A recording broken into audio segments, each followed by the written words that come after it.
Selain selain dia bisa mendeteksi error ketika compiling, TypeScript juga bisa mendefinisikan tab sehingga kita bisa lebih safety lagi gitu dalam mengisi value terhadap sebuah variabel. Beda dengan JavaScript. Kalau JavaScript dia sifatnya apa ya? Dynamic typing. Jadi value apa aja masuk gitu. Nah, itu nggak disarankan sih. Lalu apa yang akan kita bahas ya? Yang pertama, apa itu Next.js? Kenapa sangat populer dan apa aja sih fitur dan kelebihannya?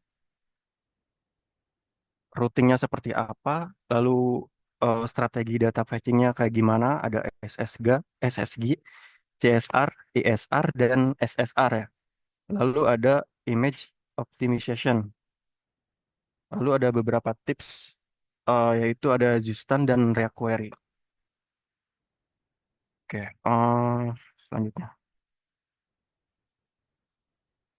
Apa itu Next.js? Eh, Next.js adalah framework yang dibangun di atas React, atau bisa dibilang React Framework itu, untuk membangun aplikasi web full stack, di mana teman-teman bisa menggunakan React komponen untuk membangun antarmuka penggunanya, dan Next.js Next.js untuk fitur dan optimasi tambahannya. Next.js sendiri diluncurkan oleh Vercel pada tahun 2016 kalau nggak salah sih. Lalu ini adalah beberapa contoh web app yang sudah dibuat menggunakan Next.js ya. Eh, ada Upstart, Hulu, Notion, Spotify, dan yang terkenal itu Nike, dan yang sedang saya kerjakan yang ini adalah Ocean.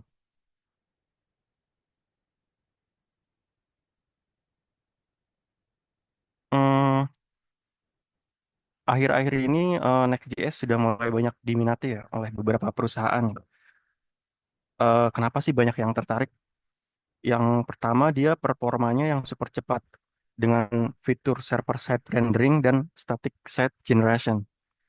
Jadi si website akan loading dengan sangat cepat kayak gitu.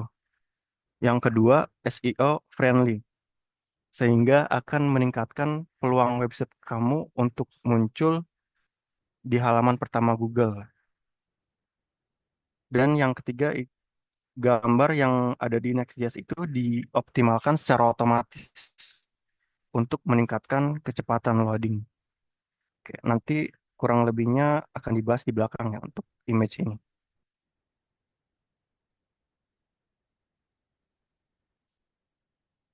Eh ini adalah beberapa fitur dan kelebihan dari Next.js ya. Yang pertama yaitu ada full stack app, di mana teman-teman bisa membuat API langsung di dalam project Next.js ya. Jadi nggak terpisah kayak dulu mungkin. Kalau dulu kan bisa pakai Express tuh untuk backend-nya. Nah, itu kan terpisah. Nah, di Next.js ini menawarkan bisa membuat API langsung di dalam project-nya langsung tuh. Sehingga ini mempermudah untuk pengembangan back-end dan front-end. Yang kedua itu ada file-based routing ya. Routing yang dibikin di Next.js ini berdasarkan file system, yaitu berdasarkan folder dan file. Jadi nggak perlu konfigurasi macam-macam tuh untuk bikin routingnya ya. Yang ketiga yaitu ada pre-rendering. eh Secara default, Next.js itu pre-render semua page-nya di server. Jadi HTML-nya itu udah siap ketika akan dikirim ke klien dan bagus untuk SEO. Oke, kurang lebih itu untuk fitur dan kelebihannya.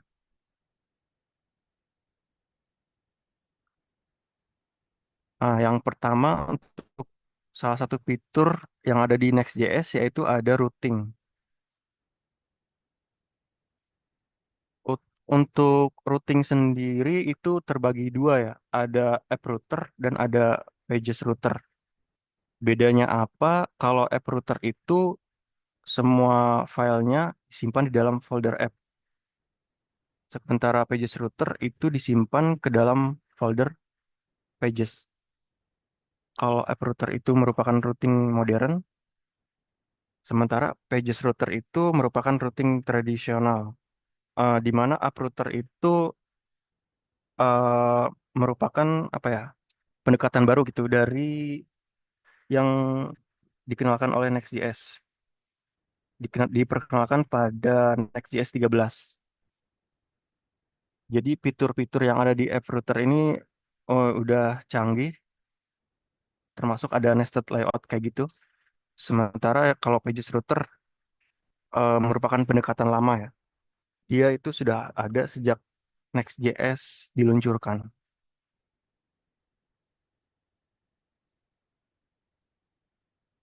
Lalu untuk karakteristik dari routing di Next.js sendiri, untuk app router ya seperti ini ya. Misalkan teman-teman pengen bikin halaman about nih, berarti ya tinggal bikin folder yang ada, bikin folder di dalam folder app, nama foldernya about, lalu nama filenya page.tsx kayak gitu.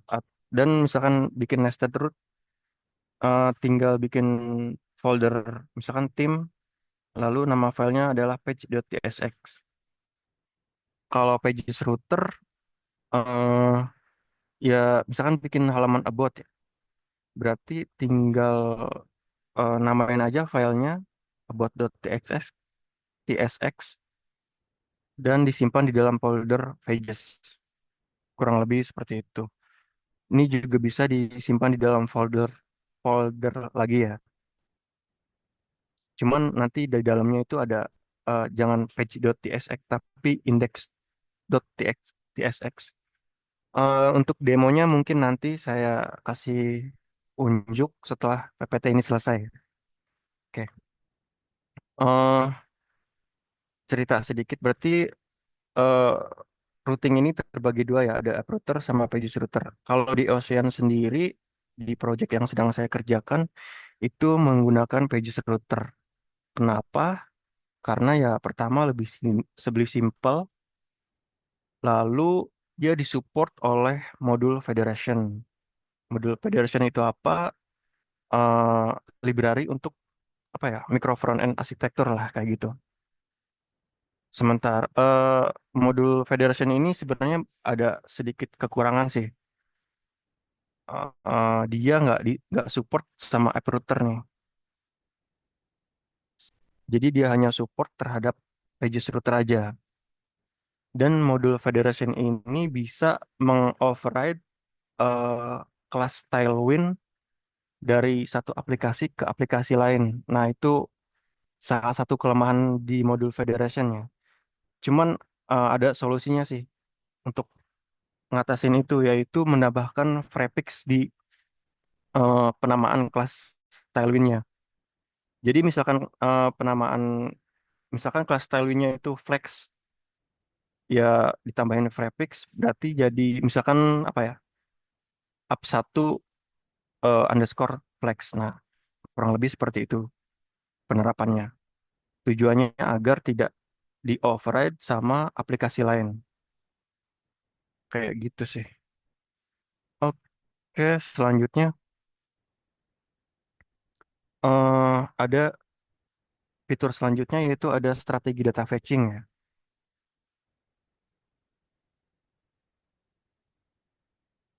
Data fetching itu apa sih? Data fetching adalah proses pengambilan data dari server atau database ya. Di Next.js ini ada beberapa strategi data fetching, yaitu ada SSG seperti yang sudah disebutkan tadi, SSG, CSR, ISR, dan SSR. Cuman sebelumnya kenapa sih ada strategi data fetching? Yang pertama itu untuk meningkatkan performa ya pastinya. Yang kedua untuk mendukung SEO, untuk memberikan pengalaman pengguna yang lebih baik, skalabilitas, untuk mendukung data yang dinamis, dan ya untuk kebutuhan bisnis yang beragam tentunya, dan untuk penghematan resource server. Itulah kenapa munculnya strategi data fetching.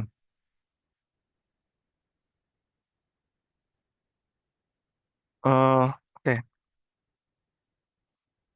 Di halaman sebelum bahas strategi data fetching, coba aku coba jelasin tentang halaman webnya itu sendiri ya. Di halaman web itu terbagi dua ya. Ada halaman yang statis dan ada halaman yang dinamis. Halaman statis itu eh, kontennya tetap, dia nggak butuh data, ya. Nggak butuh data dari backend. Kayak contohnya misalkan halaman login, halaman about. Nah, dia itu sifatnya static set. Yang kedua yaitu ada halaman dinamis. Halaman dinamis itu dia kontennya berubah-ubah ya, tergantung data di DB atau suatu API. Contohnya halaman produk dan halaman detail produknya. Nah, itu dia butuh data dari backend atau API. Nah, di dalam halaman yang web dinamis ini diperlukanlah data strategi fetching nih. Oke,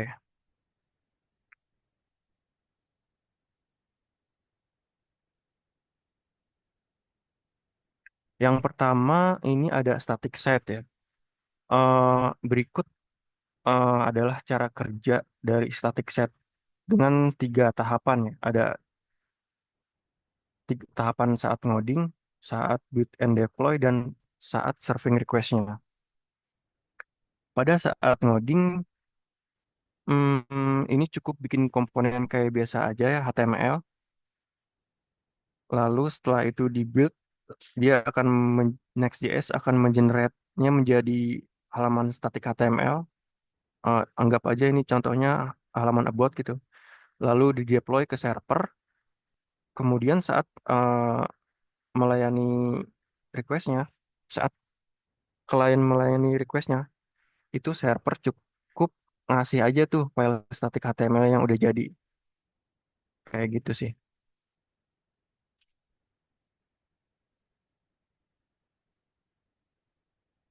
Lalu yang kedua ada start, server side rendering ya. Berikut adalah cara kerja dari static set rendering. Pada tahap ngoding, teman-teman eh, bisa menambahkan komponen seperti ini ya, apa namanya? Get server side props. Di dalam get server side props ini nanti dia akan melakukan fetching data tuh. Kemudian setelah dapat datanya dia akan disimpan ke dalam prop yang nantinya akan dikonsum sama komponen yang ada di bawahnya. Begitu kira-kira saat tahapan ngodingnya ya. Lalu pada saat build dia akan mengenerate menjadi file JS tuh. Kemudian mendeploynya ke server. Nah, pada saat melayani requestnya, serving requestnya, eh, si fungsi get server set yang ada di server ini dia akan dijalankan tuh. Dia akan melakukan fetching data. Setelah dapat datanya, dia akan mengenerate HTML, lalu kemudian mengirimnya ke klien. Kalau misalkan data di database-nya berubah, ya nggak jadi masalah ya. Karena proses patch and build-nya itu dilakukan di tiap request gitu. Cuman ya jadinya server bisa capek kalau patch and build terus gitu. Ini untuk yang server side rendering.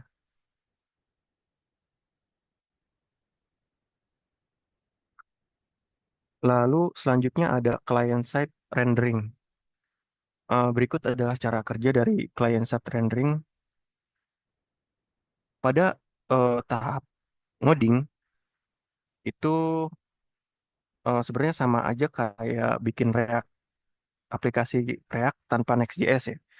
Jadi dia akan menampilkan skeleton loading dulu sebelum menampilkan data yang di patching tadi gitu. Untuk fetchingnya bisa menggunakan use effect atau library lain nih seperti use query itu kayak gitu. Lalu ketika build dan deploy, ketika di build dia akan mengenerate em, dia akan ngebikin file static HTML lalu kemudian mendeploynya ke server. Nah, pada saat melayani requestnya, eh, server akan tinggal ngasih aja tuh file static HTML yang sudah siap saji tadi. Nah, di klien dia akan melakukan fetching datanya tergantung eh, saat dia memuat halamannya atau by trigger dari hal lain. Misalkan saat klik button gitu. Oke.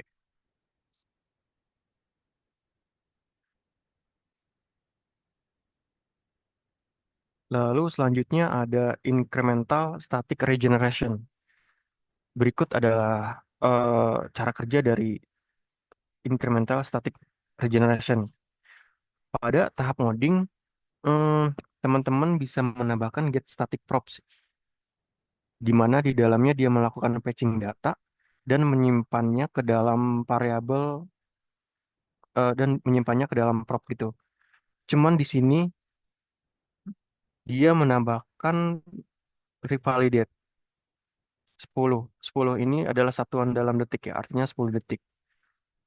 Tujuannya untuk apa? Dia untuk merevalidasi datanya nih. Misalkan datanya udah kadaluarsa, misalkan si data ini tuh akan kadaluarsa dalam 10 detik, kurang lebih seperti itu. Lalu dia akan menampilkannya ke dalam komponen. Oke. Kemudian pada tahap build dan deploy-nya, pada tahap build, eh, Next.js akan ngebentuk file JS ya. Kemudian akan melakukan fetching data. Setelah dapat datanya, dia akan ngebentuk HTML, lalu mendeploynya ke server. Kemudian saat melayani request eh, melayani request dari klien, server akan ngecek dulu tuh, ini datanya masih valid nggak, masih apakah udah kadaluarsa apa belum gitu. Kalau misalkan kalau misalkan belum kadaluarsa ya tinggal kasih aja tuh ke klien gitu kan. Tapi kalau misalkan udah kadaluarsa dia akan melakukan fetching data. Kalau udah dapat datanya ya udah tinggal dikasih ke klien lagi.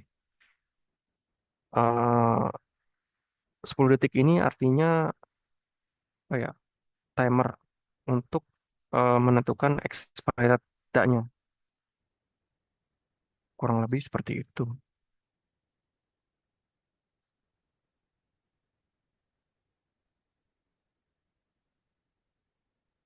Oke, sebagai komparasi ya, misalkan kita mengelola sebuah website nih, yang di dalam 1 detik itu ada 5 pengunjung website.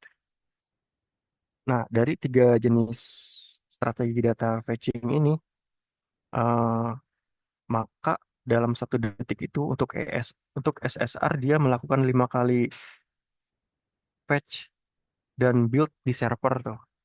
Sementara untuk CSR dia dalam 1 detik akan melakukan 1 kali build di server dan 5 kali patch data di klien. Lalu untuk ISR dengan revalidasi 10 detik, dia akan melakukan 1 kali patch data dan 1 kali patch build di server. Nah, jika dalam 60 detik, maka SSR akan melakukan 300 kali patch data di server. 300 kali patch data dan build di server. Untuk CSR, dia akan melakukan 300 kali fetch data di klien, sementara cuman butuh 1 kali build di server. Nah, untuk ISR dia hanya cukup 6 kali fetch data dan 6 kali build di server. Kurang lebih seperti itu ya komparasinya. Oke, selanjutnya, oh ya, ini satu lagi yaitu ada static site generation. Oke, berikut adalah cara kerja dari static site generation. Pada tahap ngoding, teman-teman bisa menambahkan ini nih, get static props. Di mana di dalam get static props ini dia akan melakukan fetching data dan menyimpannya ke dalam prop nih. Lalu akan dikonsume sama komponen yang ada di bawahnya. Oke. Nah, pada tahap build dan deploy, pada tahap build dia akan melakukan fetching data Lalu setelah mendapatkan datanya akan mengenerate datanya tuh product.json sebagai contoh ya, akan mengenerate HTML juga, kemudian akan mendeploynya ke server. Lalu pada saat melayani request, ya server tinggal ngasih data, ngasih aja tuh file static HTML dan data yang udah siap saji, yang udah didapat ketika build dan deploy tadi. Nah, cuman ketika data di database-nya berubah, ya nggak ngaruh kemana-mana ya, karena nggak ada trigger dari sisi kliennya nih untuk fetch dan build ulang. Jadi halamannya nggak ke-update. Nah, kurang lebih seperti itu untuk static site generation. Selanjutnya, nah,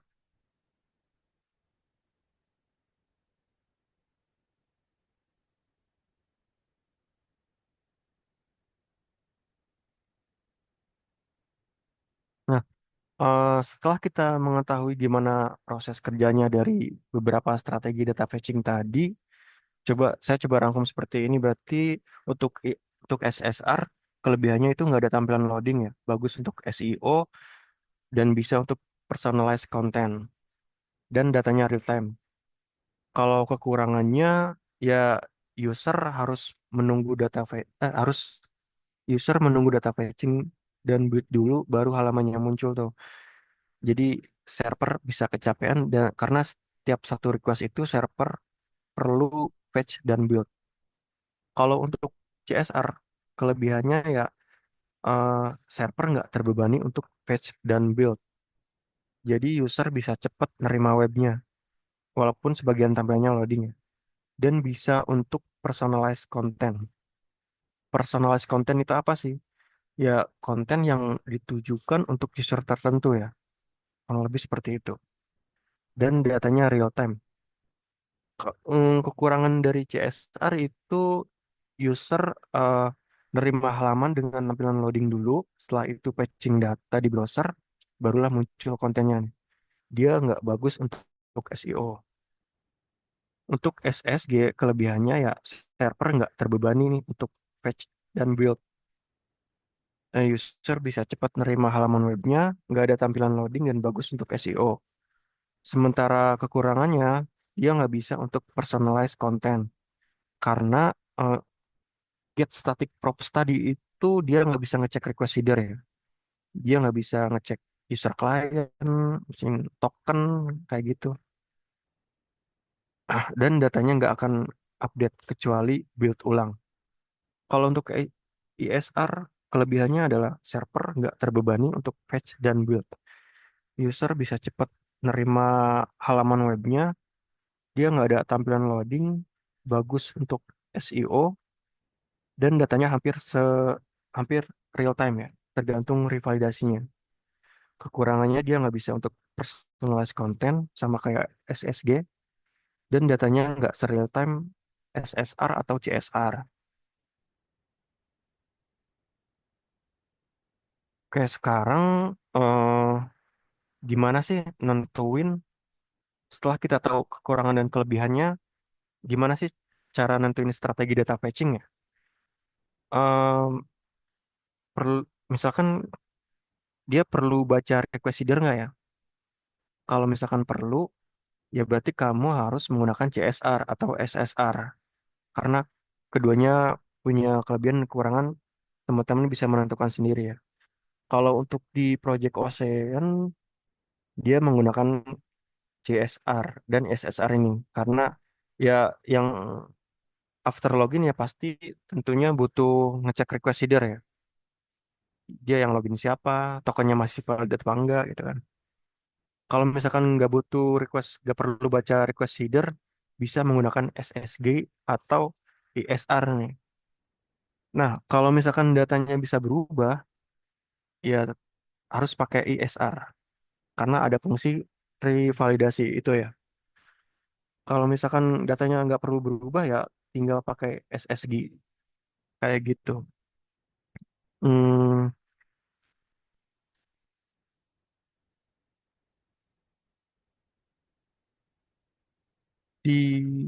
SSG ini sebenarnya implementasinya buat apa sih? Fetch datanya sekali doang, abis itu nggak diupdate lagi. SSG ini biasanya untuk result yang udah lewat ya, kayak misalkan web hasil pemilu, web hasil survei, dan lainnya. Atau emang untuk yang nggak update, yang untuk halaman web yang emang nggak akan diupdate lagi. Contohnya kayak web Al-Quran atau dokumentasi dari teknologi tuh biasanya kan emang nggak diupdate lagi untuk versi-versi lalu gitu kan. Oke. Eh,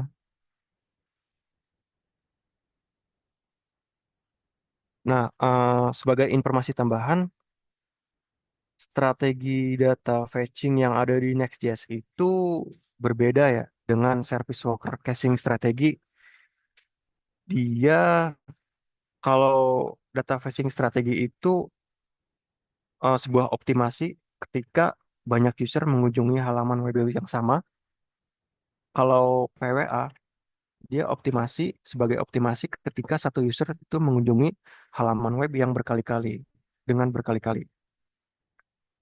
Biasanya kalau PWA itu bisa menginstal aplikasi web menjadi mobile app, kurang lebih kayak gitu.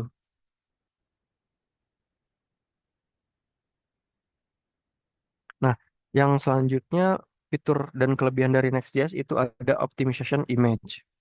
Oke.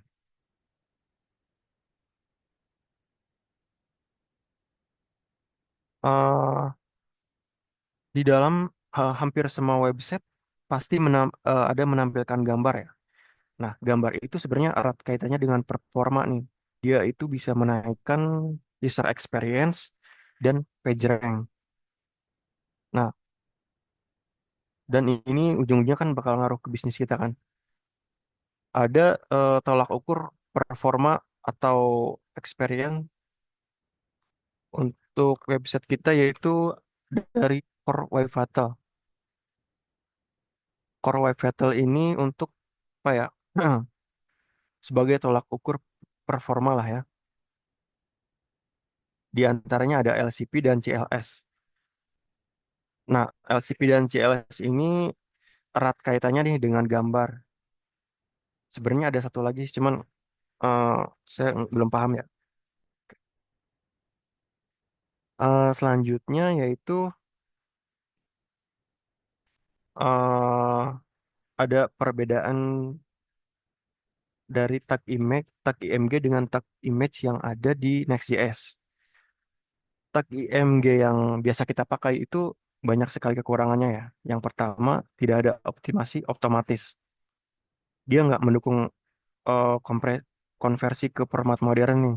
Sementara kalau di image Next.js itu secara default dia akan melakukan optimasi otomatis. Dia akan mengkonversi gambarnya ke dalam WebP, ke dalam format WebP. eh Kelebihan format WebP itu apa sih?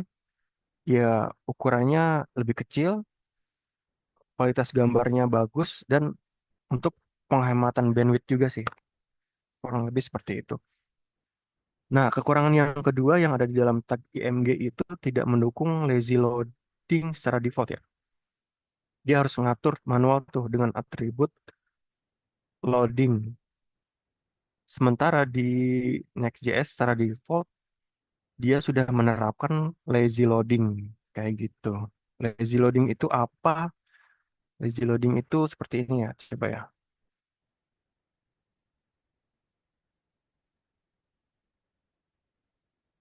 eh Screen saya sudah berubah ya. Oke, udah ya. Sudah, Lazy sudah. loading. Oke. Lazy loading itu seperti ini. Jadi anggap misalkan ini ada sebuah device ya, mobile gitu. Nah, dia menampilkan sebuah halaman website. Taruhlah dia menampilkan sebuah gambar, banyak gambar gitu. eh Apa namanya? Eh, gi- eh, Area yang hitam ini nih, ini ada dinamakan viewport. Lalu gambar-gambar yang ada di luar viewport ini Oke, sorry sorry. Eh, Lazy loading itu kerjanya seperti ini ya. Dia akan menampilkan gambar yang ada di dalam viewport, sementara gambar yang ada di luar viewport itu tidak ditampilkan. Itu untuk eh, image yang ada di Next.js. Kalau misalkan menggunakan tag img, ya semua image yang ada di halaman web ini dia akan ditampilkan tuh, akan di load tuh. Jadi bandwidthnya cukup kepake juga gitu kan. Jadi secara performa kurang bagus lah ya. Beda dengan tag image yang ada di Next.js. Dia hanya meload gambar yang ada di dalam viewport ini. Kurang lebih seperti itu. Lalu gambar yang ada di luar viewportnya akan muncul ketika si halamannya tuh di scroll. Nah itu kurang lebih konsep lazy loading tuh kayak gitu ya. Oke. Yang ketiga, tag img itu kekurangannya dia tidak responsif secara default ya. Dia harus disesuaikan secara manual menggunakan CSS untuk membuat gambarnya menjadi responsif. Beda nih yang di image Next.js. Dia secara default sudah menerapkan responsive images. Lalu tag img yang kekurangan tag img lainnya adalah tidak ada caching dan CD atau CDN bawaan. Jadi gambar dilayani langsung dari URL tanpa optimasi cache tambahan. Beda dengan image Next.js, dia udah menerapkan caching dan CDN. Jadi gambar itu akan disimpan di dalam cache untuk mengurangi waktu rendering saat halamannya dimuat kembali. Kurang lebih kayak gitu sih.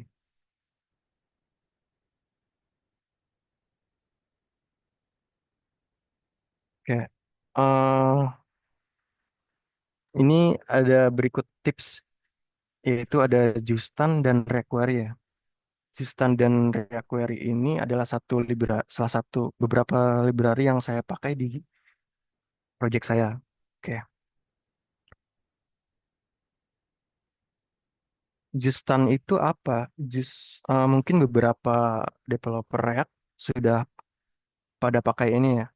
Justan itu merupakan step manajemen untuk mengirim dan menerima data antar komponen ya. Kurang lebih seperti itu. Penggunaannya simple, tapi sebenarnya eh, secara default si Justan ini dia nggak nyimpan ke storage ya. Jadi misalkan kalau ngirim data nih dari halaman A ke halaman B, dan di halaman B itu di refresh, si data di JSON ini dia akan hilang ya, karena dia tidak disimpan ke dalam storage.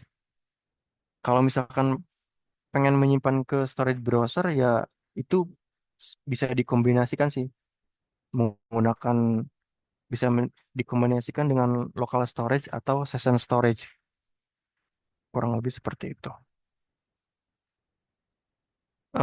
Sebelumnya, kenapa sih ada use state, ada state management gitu ya? Sebenarnya kalau untuk kirim dan terima data itu bisa pakai prop sih.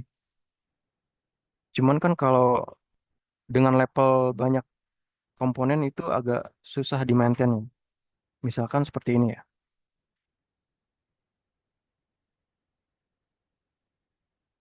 Bentar, bentar. Hmm,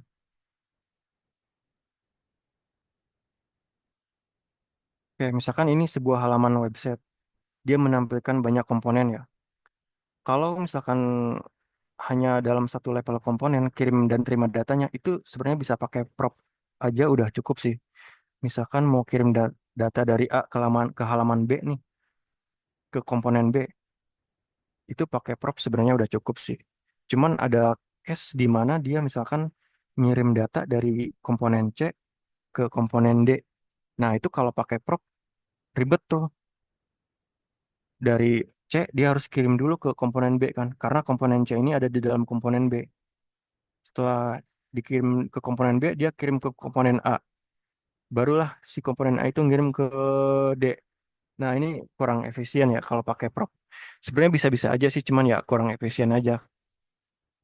Makanya lahirlah state management kayak gini ya.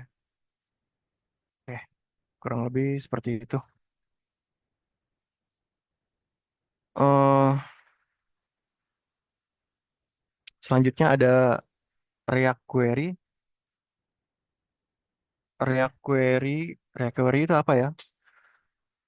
React Query itu adalah salah satu library paling populer untuk data fetching, caching, dan synchronizing state dalam aplikasi React.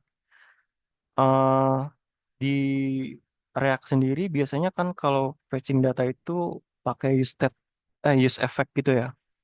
Nah, sebenarnya ada library bagus nih, yaitu use query itu. Kelebihannya apa?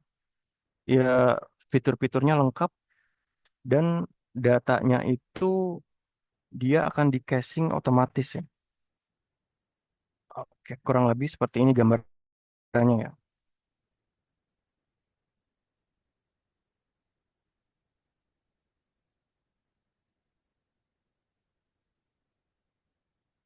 Ini adalah contoh ada halaman website dengan menampilkan suatu data. Data ini di mana diambil dari API gitu. Nah, kalau pakai use query, dia akan yang dilakukan adalah mengecek dulu tuh ke cache. Ada datanya nggak? Kalau nggak ada, dia akan baru tuh akan nge-request ke server. Lalu server akan menyimpannya ke dalam cache dan si cache akan menampilkannya ke dalam klien. Akan mengirimnya ke dalam klien. Kurang lebih seperti itu dari use query. eh Use query ini sebenarnya banyak juga fitur-fiturnya ya. Coba saya kasih contoh, misalkan di sini ya.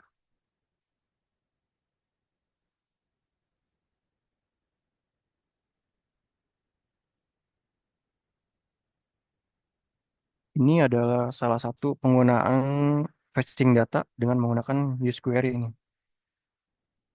Dia bisa, eh, kita bisa ngeset nih datanya mau valid berapa detik atau berapa menit gitu kan. Misalkan ini data ini perlu di retry nggak, kalau perlu auto retry nggak kalau dia error gitu kan. Dia by default sebenarnya udah auto retry ya sebanyak 3 kali. Kalau pakai use effect kan dia kita harus ngeset manual ya. Nah, kalau pakai use query itu ya banyak sekali kelebihannya lah ya. Dia bisa refetch on reconnect, eh, bisa refetch on window focus kayak gitu. Dia juga bisa apa ya?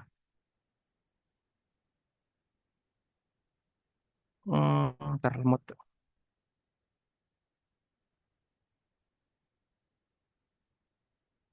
Ya pokoknya banyak lah ya kelebihannya dari use query.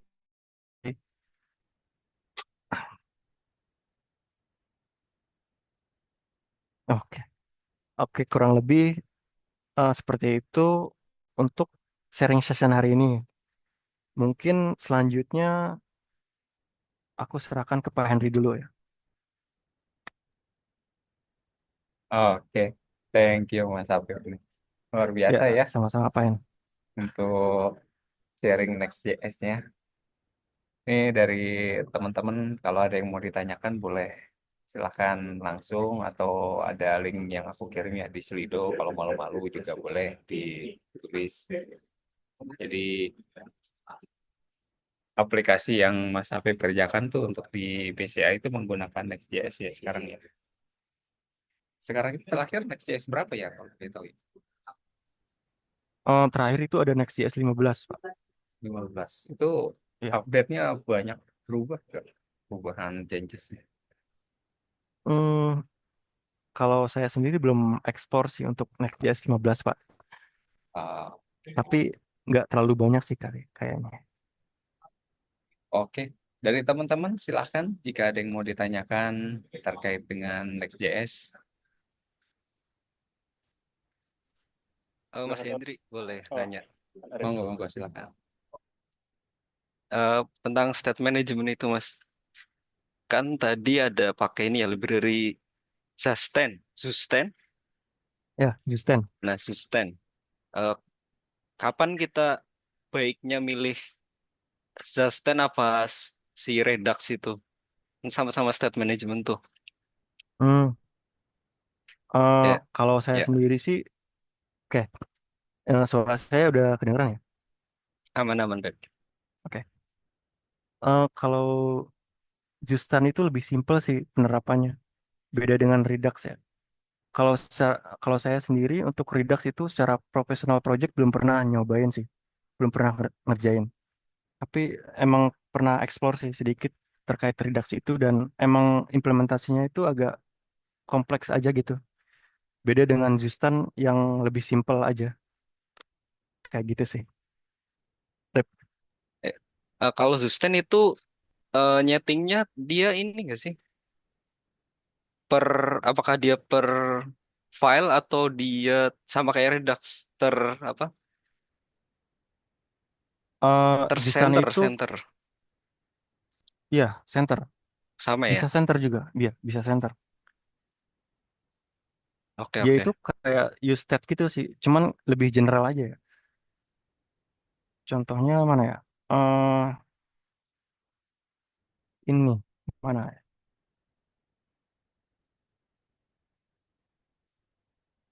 Kelihatan nggak, Rip?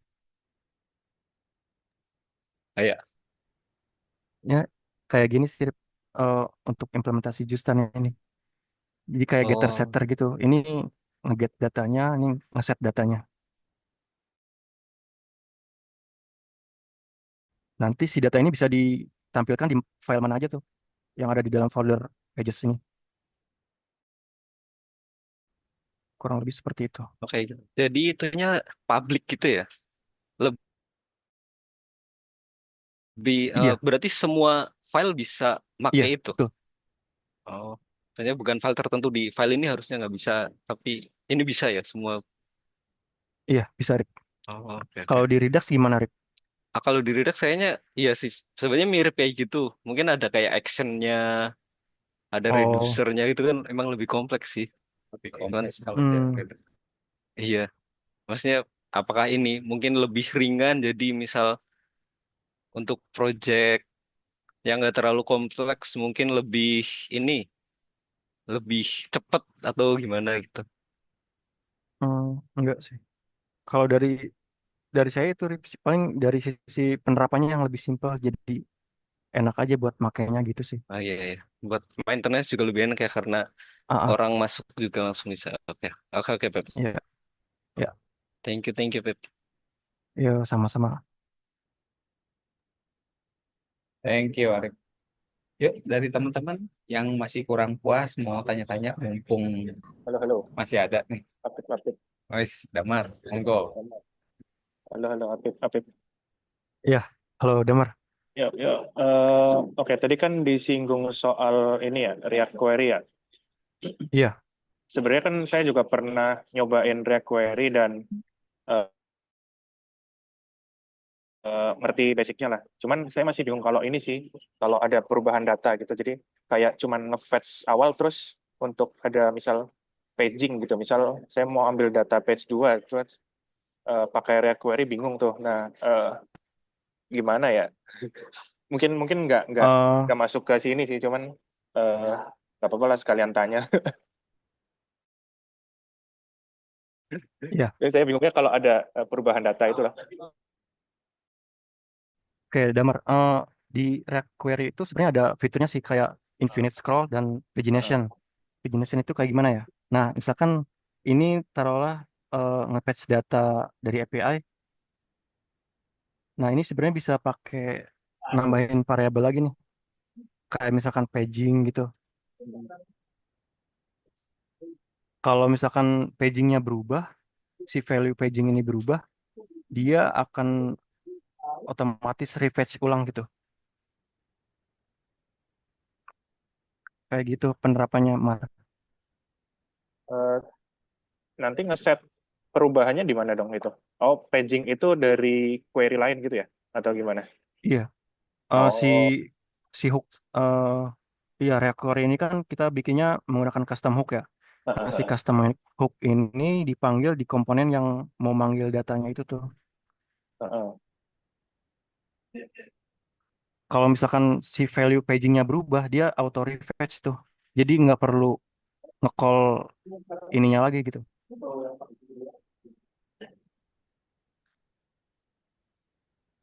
Ini leave kontak ya, bentar. Eh, nggak ada contoh paging sih ya. Atau Sorry, yang sorry. ini misal parameter, misal kita punya API POST gitu, API POST. Nah, ada salah satu propertinya yang berubah gitu, ada nggak? Nah, itu bisa requery, use query bisa kayak gitu tuh. Kalau misalkan salah satu parameternya berubah Heeh. dan dia didaftarkan di sini nih, Oh, dia akan auto repatch gitu. Kalau misalkan nggak didaftarin di sini ya nggak akan nge-repatch, oke oke oke oke. Ya ya. harus repatch ulang. Ini agak lemot maaf ya. Ya ya.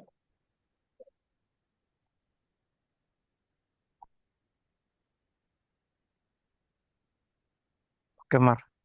Kurang lebih kayak gitu, Mar. Oh, oke oke oke. Thank you, Pip. Thank you, Pip. Iya, makasih sama-sama. Thank you, Damar. Yuk, dari teman-teman. Hen, boleh nanya gak Hen? Monggo, Mas Aki. Ini gini nih contohnya ya. Ada nih ya, ada beberapa klien itu yang kalau kita project itu ya, klien itu kan ibaratnya kan pengennya enaknya gimana, enaknya ya pokoknya enaknya gimana ya. Contoh dapat dulu itu simple, mintanya itu ketika di back browser itu datanya itu balik ke kondisi yang lama gitu. Contohnya ya, contoh misalkan kita di homepage nih ya, di homepage terus sama usernya udah di scroll ke bawah 3 kali, terus diklik suatu link, ada tabel pagination, diklik lagi halaman 3, terus diklik lagi datanya, ketika di back browser itu balik lagi ke halaman 3, ketika di back browser lagi itu balik ke homepage dengan scroll yang 3 kali tadi. Nah, kalau misalkan model-model kayak gitu itu ya untuk yang apa ini next ya. Ini ada mekanisme tertentu untuk mengatasi hal-hal kayak gini nih enggak sih ya sebenarnya ya. Itu aja sih. Makasih ya. Hmm, maaf, itu suaranya agak putus-putus ya di tempatku. Suaranya agak keputus-putus, Mas. Gini. Misalkan ketika di web browser itu balik lagi ke kondisi yang sebelumnya benar-benar sebelumnya. Contohnya ketika Ah, pagination ya. Sekarang udah halaman ah, 3 nih. Halaman 3. Terus ketika diklik suatu row-nya kan menuju detail biasanya kan gitu ya. Ketika di back browser lagi itu ya balik lagi ke halaman 3. Dengan menggunakan use state kayak gitu itu sebenarnya bisa ngehandle masalah kayak gini ini enggak sih ya sebenarnya ya? bisa, Mas. Aku jujur belum ada gambarannya lagi. Gimana ya? Kalau dari Pak Henry, suaranya jelas nggak, Pak? Saya maaf agak jelas ya, agak kurang jelas ya. Dari aku sih jelas suaranya. Oh, sorry. Maaf sinyal saya ya. Tapi dengar, suara aku jelas. Suara Pak Henry juga putus-putus, Pak. Oh gitu. Suaramu Bentar, Pak. jelas sih dia. Kenapa ya? Tes. Bentar. Sudah jelas kah? Oh, masih putus-putus, Pak. Coba share screenmu mungkin di tekan dulu.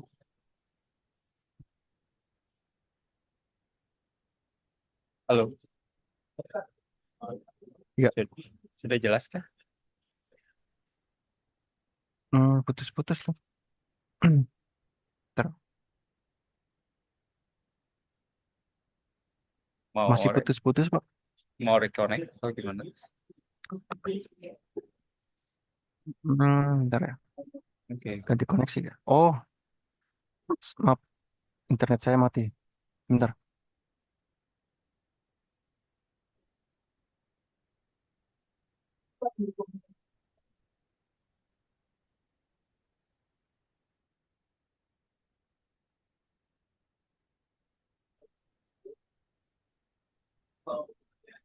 Halo, tes.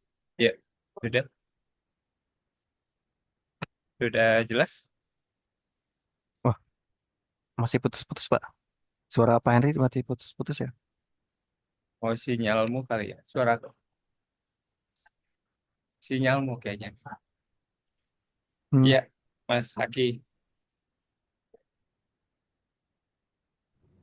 jelas gak suaraku? Jelas, Mas. Oh, Apa jelas nih? ya. Berarti, Saya jelas, Pak Hendrik. oh berarti di Pertanyaannya di cek. tempatmu, tapi ya kalau case-nya Mas Haki sih emang khusus ya.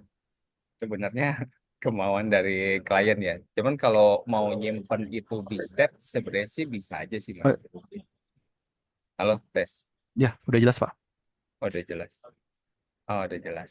Ya, tadi pertanyaan Mas Haki itu di Next.js kan dia ada kondisi di mana klien itu menyimpan ininya ya, historical dari perilaku si apa namanya si kliennya atau si customernya tuh pada saat dia misalkan dia paging dia ngeklik ke halaman 3 atau dia udah melakukan scroll terus dia next ke halaman berikutnya pada saat back dia mau di kondisi pada saat mungkin tadi dia sudah paging di halaman 3 kayak gitu. Oh, hmm, Nah, di di Next.js tempat, sendiri atau menggunakan step yang tadi itu kira-kira bisa gak sih mengakomodir terkait gitu. oh, bisa, Pak, pakai Justan tadi tuh. Jadi disimpan di dalam store gitu. Selama dia Jadi di misalkan di halaman A itu sedang kondisi page 3 tuh. Lalu kemudian ke halaman B kan. Nah, harapannya setelah balik lagi ke halaman A, dia kondisinya masih paging 3 gitu kan maksudnya, Pak ya? Iya, harusnya sih begitu ya, Mas Aki ya. Ya, benar. Hmm. Bahkan sampai scrollnya ya. Eh, Kalau apa? mungkin kalau kalau ngelihat kasusnya tadi kan mungkin state-nya itu yang dipakainya ya mungkin untuk datanya ya.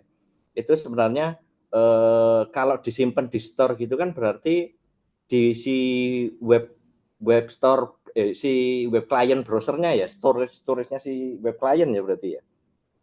Iya, yang disimpan di dalam Justan itu data-datanya, Mas. Oh iya, iya. Kalau aktivitinya kayak scrollnya di mana, saya belum pernah nyoba sih, jujur aja. Kayak Berarti Izin gitu. nimbrung Mas Hendri ya. bisa sih mungkin Halo. bisa diakal-akalin lah ya sebenarnya ya. Ya, mungkin ada yang bisa bantu jawab, Mas Halo Yosi. Mas. Izin Silakan, nimbrung silakan. boleh ya. Jadi Udah. kalau misalkan kayak scroll itu biasanya kan kita pakai ID itu ya. Jadi buat nentuin dia posisinya di mana, kita bisa langsung menuju ke scroll itu berdasarkan ID. Nah, mungkin yang ID itu yang disimpan di Zustan itu, jadi di global. Kalau yang kayak pagination, nah itu otomatis nanti batch-nya itu harus ditampung juga state-nya di Justan itu. Jadi ketika dia bolak-balik halaman, dia tahu dia posisi terakhirnya itu ada di mana. Jadi selain buat nampung data, kita juga bisa nampung buat custom ketika perilaku usernya kayak gimana gitu. Ya benar. Ya kalah-kalin ya berarti. Tapi itu kalau di refresh itu hilang nggak sih sebenarnya ya datanya ya? Kalau Nah, Justan itu kan dia memori disimpannya di memori Memori. JavaScript mas ya. Oh si Jadi dia browsernya ya hilang. berarti ya. Hilang. Tapi bisa diakalin dia pakai Persis itu nanti dia Ya, disimpan juga di local lokal storage. storage. Oh iya. Jadi Oke kalau oke. cuma pakai Justan doang, ketika di refresh dia bisa hilang karena dia nyimpannya di memori JavaScript. Memory on the fly-nya ya. Iya, Oke oke oke. Makasih makasih. Ya, semoga menjawab Mas Aki. Tapi ya emang bener sih, balik lagi ngakalin. Karena memang bukan mengakomodir terkait itu sih, terkait activity dari si user ya. Ya, ada lagi mungkin dari teman-teman yang lain atau nanti penasaran, wah next itu apa sih? Nanti bisa langsung browsing ya atau nyoba-nyoba install gitu buat pertama kali next gitu kan. Tinggal ke nextjs.org aja, coba-coba install gitu, nyoba-nyobain. Kalau yang penasaran, yang belum pernah menggunakan. Silakan dari teman-teman. Ada pertanyaan lagi? Mungkin sambil nunggu kali ya dari teman-teman. Aku deh nanya deh. Ini Next.js itu support single page application ya? Tapi Hmm, iya Pak, support Pak. Maksudnya untuk micro front end ya? ya, Oh, kalau micro front end saya belum nyoba pakai itu sih. Kalau di sini masih pakai modul federation itu Pak, oh library-nya itu. ya memang part of module federation kan. Tapi tadi dibilang kan dia ngadopnya pakai app router ya. Sedangkan app router dengan modul federation agak bilang agak gimana tadi itu nggak salah. Iya, dia nggak disupport Mm-mm. modul federation untuk yang uprooter itu. Terus jadinya, Nah, itu sebenarnya ini masih merupakan tas saya juga sih. Jadi ada case ntar tuh ada manggil komponen manggil aplikasi Next.js Pages Router ditampilin di app router tuh. Aku masih explore Pak hmm, untuk cara connect-nya. Kalau pakai iFrame banyak kekurangannya sih. jadi dengan kata lain app router sama page router itu nggak bisa digabung ya. Hmm, untuk saat ini enggak Pak. Masing-masing berarti ya. Iya. Oke. Ayo, dari teman-teman, thank you. Habib, dari teman-teman silakan.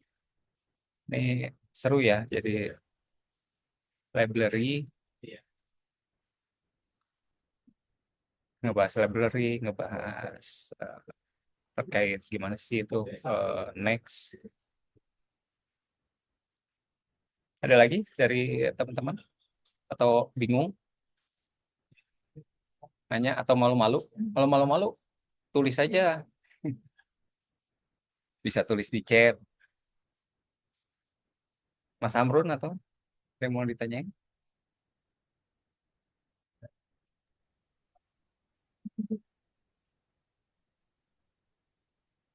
Gak ada suaranya.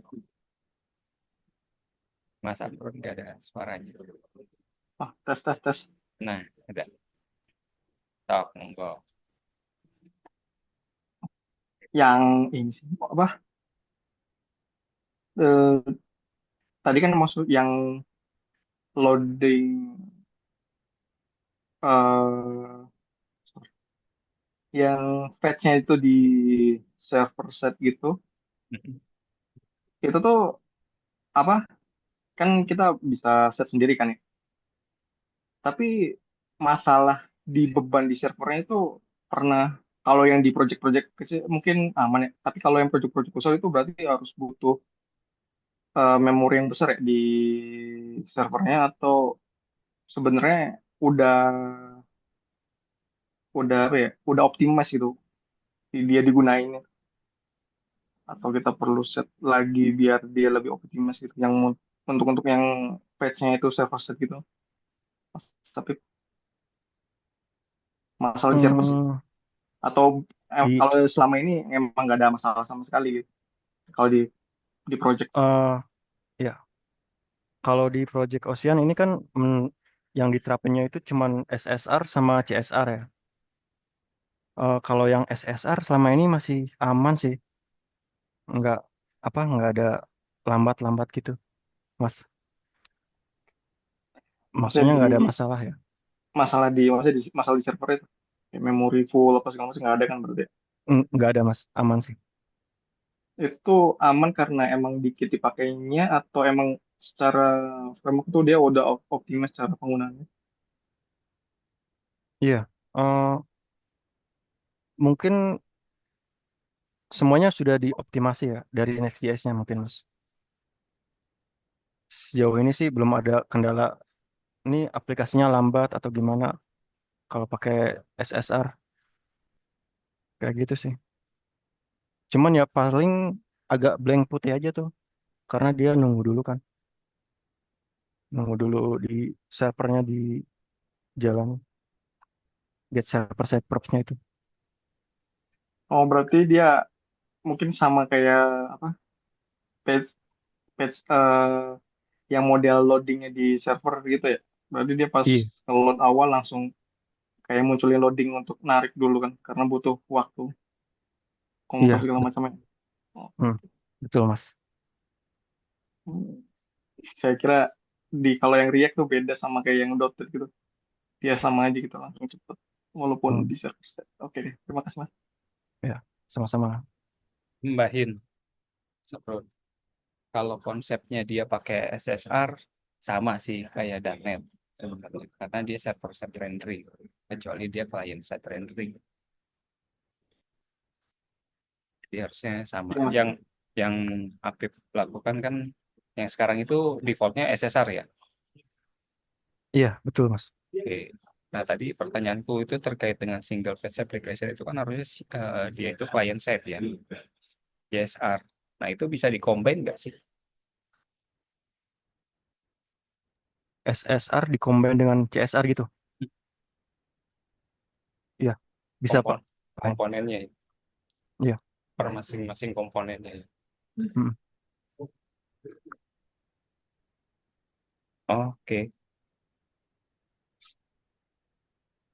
Gimana? Ada yang mau ditanyakan lagi? Untuk record sama slide-nya tadi, insya Allah nanti di-share ya bagi teman-teman yang ketinggalan. Mudah-mudahan, oke, mudah-mudahan dari ini bisa menambah wawasan teman-teman ya terkait dengan Next.js ini. Terus juga mungkin lebih penasaran lagi gimana sih Next.js. Coba-coba install, nanti lebih dalam lagi bisa sharing-sharing lagi.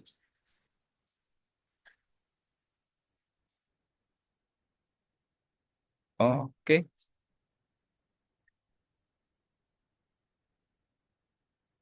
satu pertanyaan terakhir sebelum kita sudahi.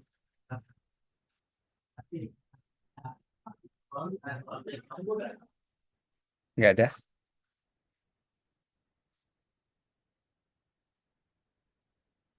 Oke, kalau nggak ada, mungkin kita bisa sudahi ya untuk sharing Next.js ini. Terima kasih untuk Apip sudah mau berbagi buat kita. Thank you banget untuk Apip ya. Dan terima kasih juga buat teman-teman yang sudah join. Di sini udah menyediakan waktunya untuk mensupport teman kita juga, mendengarkan juga terkait dengan apa sih Next.js, sejauh mana sih kemampuannya. Nanti bisa teman-teman gali lagi ya. Terus tadi untuk record dan uh, slide-nya akan di-share ya buat teman-teman yang ketinggalan. Terus sekedar informasi, insya Allah ya, ini juga sedang diatur jadwal untuk berikutnya. Kita ada agenda untuk training terkait React.js. Itu akan kita lakukan di tanggal 3 sampai 7 Februari, di mana nanti itu bersifat hybrid ya. Jadi ada offline dan online. Untuk pembicara berikutnya itu ada dari Wahid. Jadi nanti ada trainernya dari Wahid untuk React.js. Jadi semoga menyambung ya dari Next.js, React.js itu di 3 dan 7. Untuk informasi lebih lanjutnya nanti detailnya di grup ya. Oke, kalau nggak ada, boleh dong on webcam dong. Bisa nggak? Mau di capture dong?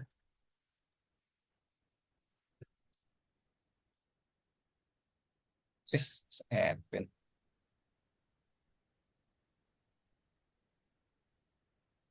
Nah, ini dia. Mana teman-teman? Yuk, mumpung kelar.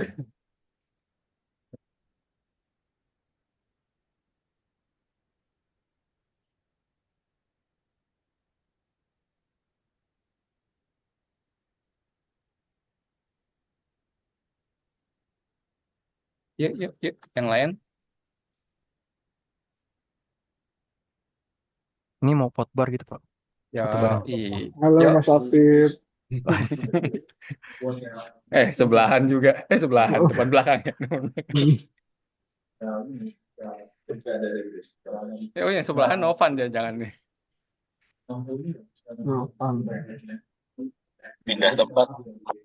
Oh gitu. Oh, Yuk kita mau Bapak foto bareng yuk. Novan. Open dong, Ya, open dong. Bapak. Pak Novan. Oh, depanan dia Pak. Tumben.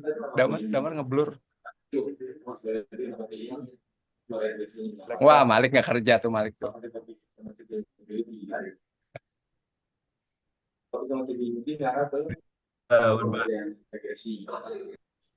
Oke. Ini yang lain nggak bisa kali ya. Camnya mungkin problem ya.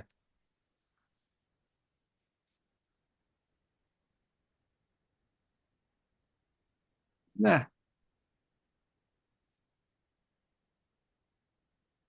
ya wis, sini aja. Yuk, kita capture ya. 1, 2, 3. Oke. 1, 2. Oh, Yosi kagak on cam. Ngapain Yosi tuh? Curiga gua.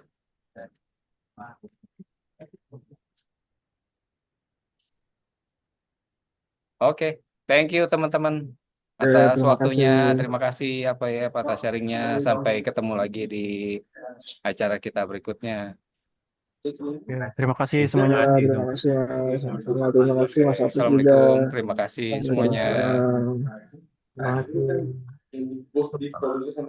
kasih. Ya, Wahid.